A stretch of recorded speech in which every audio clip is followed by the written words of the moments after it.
বিকালবেলা বউ পোলারে লইয়া গেলাম গিয়া ডন বস্কো চার্চে। গেটের সামনে দাঁড়ায় দুজনে মিল্লা ফটো মটো তুললো। তারপরে আমরা ভিতর দিকে প্রবেশ করলাম, দেখি লোক আর লোক, উফ কত লোক, চারোদিকে যেদিকে তাকাই সেদিকেই লোক। বেশ ভালোই লাগতাছিল, সুন্দর করে সাজানো গুছানো চার্চটা, বাহ অসাধারণ, অপূর্ব। বাইরেটা দেখা নিয়া এইবার আস্তে আস্তে আমরা ভিতর দিকে প্রবেশ করতে লাগলাম।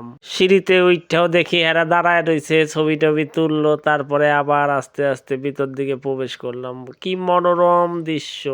সুশৃঙ্খল ভাবে আমরা ভিতর দিকে প্রবেশ করলাম। অসম্ভব সুন্দরভাবে সাজানো গুছানো, দুর্ধর্ষ লাগতাছে। দেখি চারোদিকটায় মানুষে মানুষে সয়লাভ, সবাই ফটো মটো তুললাই যাইতেছে। আমরা ওই ফাঁকে ফটো মটো তোলার চেষ্টা করলাম। বাহ কি সুন্দর অপরূপ দৃশ্য! ম্যাডামজি আর ম্যাডামজির পোলায়ও খাড়ায় গেছে ওইখানে ফটো তোলবার জন্য। ঠিক আছে, একটু তুললা আবার একটু এগাইতে লাগলাম সামনের দিকে। দেখলাম ছোট্ট প্রভু যিশু খুব সুন্দরভাবে রয়েছেন, চারপাশটাও সুন্দরভাবে সুসজ্জিত করে রাখা হয়েছে। তার পাশেই রয়েছে ক্রুশবিদ্ধ প্রভু যিশুর মূর্তি, তাকে প্রণাম জানিয়ে এগোতে লাগলাম।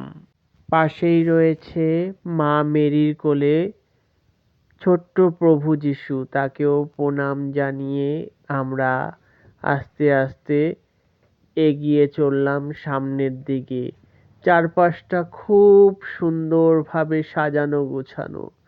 দেখতে দেখতে আমরা বাইরে বেরিয়ে আসলাম। সেখানে দেখতে পেলাম প্রভু যিশুর মূর্তি, আর উল্টো দিকে দেখতে পেলাম প্রভু যিশুর জন্মস্থান, এবং চারপাশটা খুব সুন্দরভাবে তুলে ধরা হয়েছে। ছোট্ট প্রভু যিশুকে দেখে আনন্দে মন ভরে গেল। চারপাশটা এত সুন্দরভাবে সাজিয়েছিল, কোনো বলার কিছু ভাষা নেই।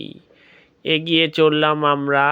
কিছুটা দূর গিয়ে দেখলাম মাদার টেরেসার কোলে ছোট্ট যিশুকে।